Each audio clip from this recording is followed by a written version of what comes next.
7 de la mañana con 12 minutos entramos de lleno a la entrevista del día. Ya le comentábamos que la cartera de Educación dio a conocer los resultados de las evaluaciones hechas a los graduandos 2013. Los resultados sumamente magros. Nos acompaña acá en el estudio Carlos Gabriel Viguria, él es director de Empresarios por la Educación, para hablar de este tema.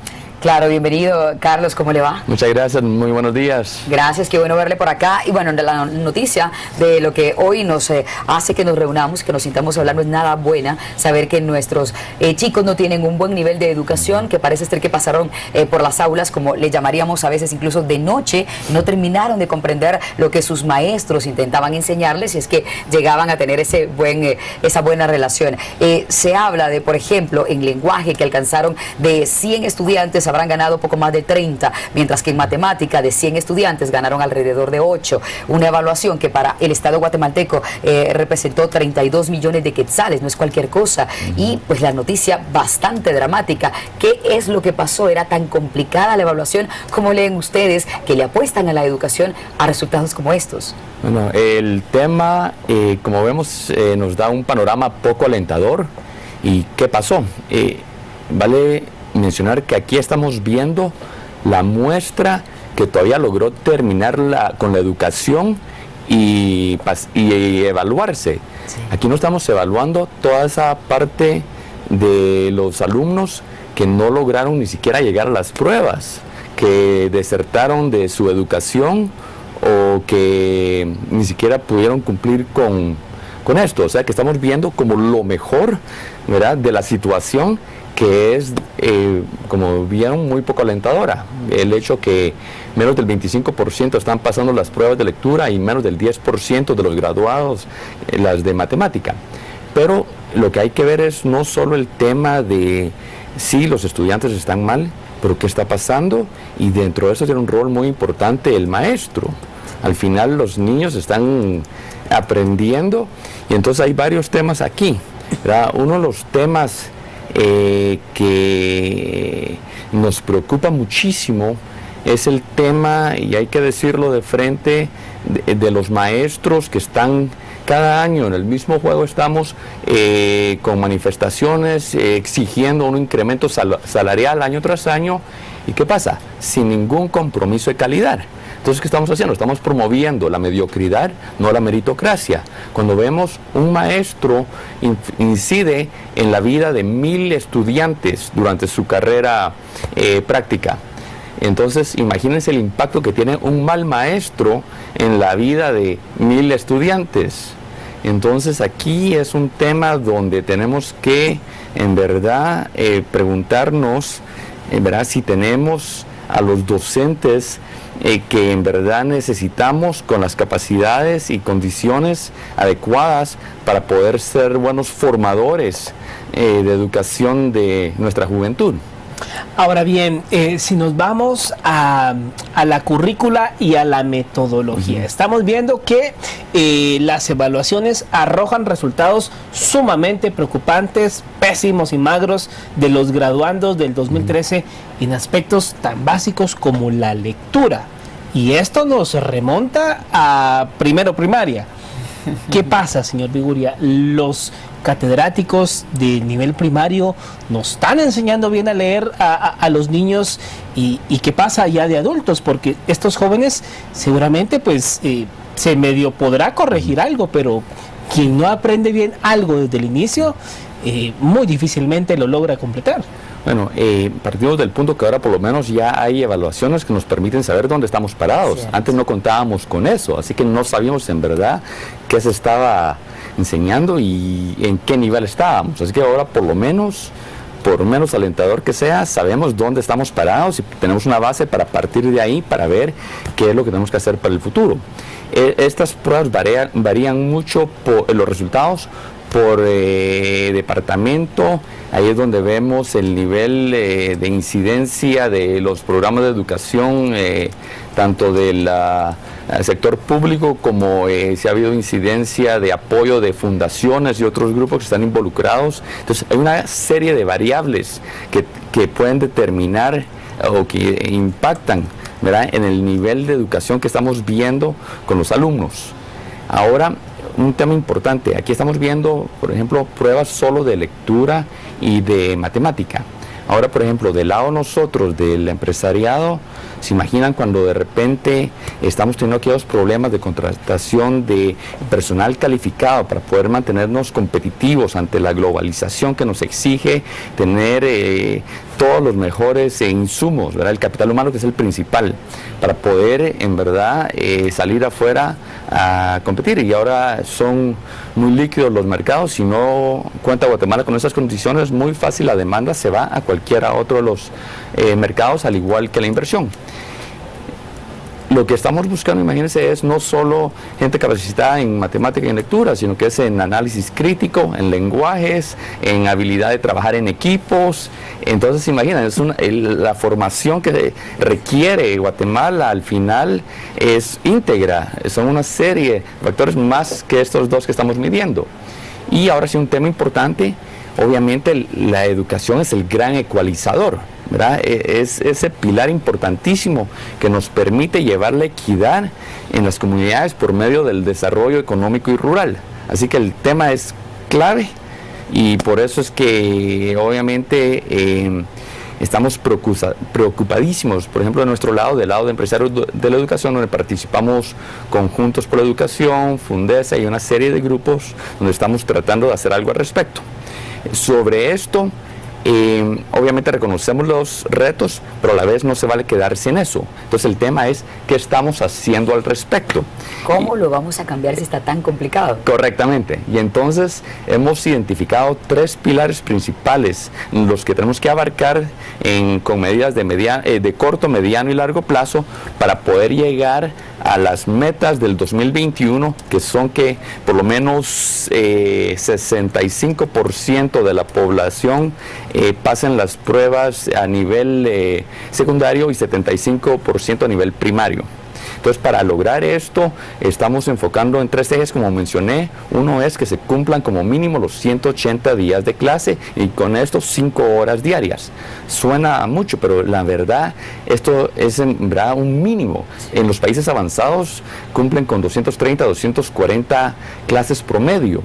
Aquí la situación es más triste porque cuando vemos los actuales, lo que en verdad se dio en los años anteriores eran como 130, 140 horas máximas. ¿Qué pasa? Viene el sindicato de educación, viene y comienzan a bloquear calles, se pasan semanas sin impartir clases, y los pobres niños, ¿verdad?, sin poder aprender. Imagínense no solo el impacto que tienen, sino que además el ejemplo que están recibiendo. Entonces uno es cumplir con 180 días de clases y optimizando el tiempo de enseñanza en esos 180 días. Segundo es el poder contar con docentes preparados y comprometidos. Entonces aquí hablamos de la importancia, ¿verdad?, de la docencia, de asegurarnos que tenemos gente preparada, gente comprometida con todos los incentivos, también es importante, y eventualmente sí tenemos que valorar un modelo de meritocracia, como mencionaba, ¿verdad?, el poder reconocer al buen maestro, al que está dando el que está yendo más allá para poder en verdad ser un buen formador de jóvenes, de líderes, de lo que requiere Guatemala. Entonces, bien importante, hay una serie de programas ahí para poder acompañar al docente, para poderlo ir reforzando sus habilidades. Estaba viendo sobre esto las pruebas del 2013 de los que aplicaron a docencia, y eran algo como solo 50% pasaron las pruebas de lectura y como 36% las pruebas de matemática. Eso entonces, era aquí a los docentes. Así que les enseña que también hay muchísimo trabajo de hacer por esa parte. Casi reeducarlos. Totalmente, ¿verdad? Y entonces y también a la vez reconocer, porque hay gente que lo está haciendo bien también, ¿verdad? Tenemos que ser justos, y hay gente que lo está haciendo muy bien. Por ejemplo, tenemos a través de Empresarios por la Educación el programa Maestros 100 Puntos. Sí, y entonces da gusto cuando uno encuentra aquellos maestros que se están saliendo del promedio, que están haciendo una labor fascinante, en verdad, por educar a los niños, por asegurarse que están aprendiendo, no es solo ir a enseñarles, asegurarnos que están aprendiendo. Ahora bien, cuando uno revisa el sistema de educación pública, pues pareciera que también el sistema de educación privada no da los resultados que quisiéramos. Revista Contrapoder en sus primeros números daba a conocer precisamente resultados de los colegios en donde los estudiantes tienen pues menor rendimiento, y son muchos colegios que uno creería pues bueno, están dentro de la media, y a veces los padres de familia hacen el esfuerzo para que no vayan al sector público, pero resulta que también en el sector privado hay serias problemas y carencias en cuanto a la metodología. ¿Cómo hacemos? ¿Le damos cara vuelta al sistema, a la metodología? Porque pareciera entonces que cada año estamos lanzando, hay que decirlo así, a un montón de gente literalmente analfabeta. Pues. Creo que hay que ser prudentes en cómo analizamos estos datos también, ¿verdad? Fue, creo, un esfuerzo importante el poder tener el ranking de Contrapoder. Hay una serie de quejas de que no me gustó, ¿verdad? Está bien, ¿verdad? No importa, no podemos cuestionar la metodología, pero lo importante es que se está comenzando a hacer conciencia, ¿verdad?, de la importancia de que hay que llegar a un nivel medible en la educación en todos los establecimientos. Y aquí eso fue un primer esfuerzo, va generando también un cierto nivel de competencia que es sano, ¿verdad? La competencia es sana, es bien importante el poder tomar conciencia de a nadie le gusta, ¿verdad? Que si uno cree que uno es muy bueno, a nadie le gusta que le digan que no, ¿verdad? Entonces, obviamente, estos son esfuerzos que ayudan a poner visibilidad a ciertas variables, porque no se está midiendo todo, ¿verdad? Pero sí es importante para poder ver qué podemos mejorar. Todos los establecimientos, todos en el ámbito de educación, tenemos áreas de oportunidad y tenemos que enfocarnos en qué es lo que tenemos que ir mejorando. Carlos, perdón que le interrumpa, pero ya tenemos que finalizar. Quisiera nada más brevemente decir, nuestro punto de partida fue la evaluación de 2013. Y usted lo dijo muy bien, hubo casi un filtro de los que finalmente llegan a graduarse y con muy mal nivel, pero todavía hay otro filtro. Habrá unos que allí se quedarán y buscarán un empleo, se harán padres y bueno, su vida hasta allí, su vida profesional hasta allí creció en algún momento, mientras que estará el pequeño grupo que va a la universidad. ¿Qué va a pasar con ese grupo? ¿Se puede salvar todavía? Muy brevemente tratemos de pensar, llegan a una universidad, ¿será que las cosas cambian para ellos en la universidad? ¿Es bueno el nivel académico en nuestras universidades de acuerdo a la evaluación que hacen ustedes? Consideramos que el que ya llegó a la universidad ya tiene ciertas condiciones a su favor, ¿verdad? Cierta inercia que ya lleva, que sí, ¿verdad?, lo ayudan a poder contar con mejores condiciones. Si uno mira en la pirámide de educación, mientras más subiendo uno, más se va abriendo uno las oportunidades también. Entonces sí, obviamente van cumpliendo con ciertos requisitos, son filtros, ¿verdad? Van pasando ya ciertos requisitos y esto, lo importante es que les va abriendo las oportunidades para poder salir adelante como individuos, que es clave ese tema, ¿verdad? La educación al final es el pilar clave para poder generar desarrollo económico y social en las comunidades. No hay nada más democrático que la educación. Entonces sí, tenemos mucha esperanza ya por la gente que está a nivel universitario. Obviamente hay cosas que se pueden seguir mejorando. Mientras más transparencia, mientras más luz pongamos en este tipo de medidas, por ejemplo, más va a ayudar a crear esa conciencia social. Un punto muy importante, el rol de los padres de familia también aquí, ¿verdad? Tenemos que los seguimos involucrando, ellos tienen que ser parte integral al final de la educación de sus hijos, de poder exigir mejores condiciones. Tenemos que ser todos parte de esta auditoría social, ¿verdad? Y al final es un mensaje último, la educación al final en verdad es labor de todos, ¿verdad? No podemos decir es de los maestros del Ministerio de Educación, es una labor de todos. Yo sí invito a todos a que todos pongamos nuestro granito de arena con algo tan importante para el país.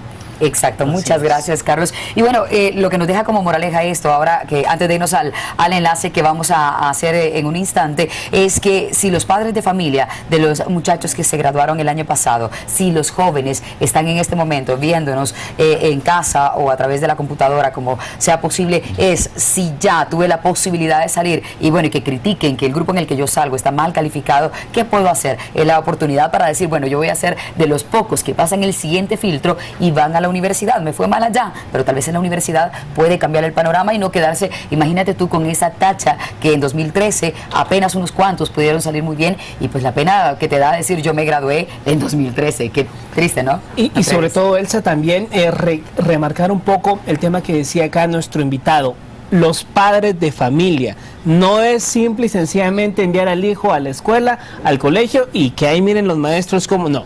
Claro. La verdad que es tarea de los padres estar pendientes, revisar los libros, los cuadernos, qué le están enseñando, qué le están diciendo a los niños en los centros educativos, porque es un trabajo de dos. El niño que aprende en los centros educativos, pero luego regresa a casa y en casa debe tener ese acompañamiento de los padres. Hacer la tarea.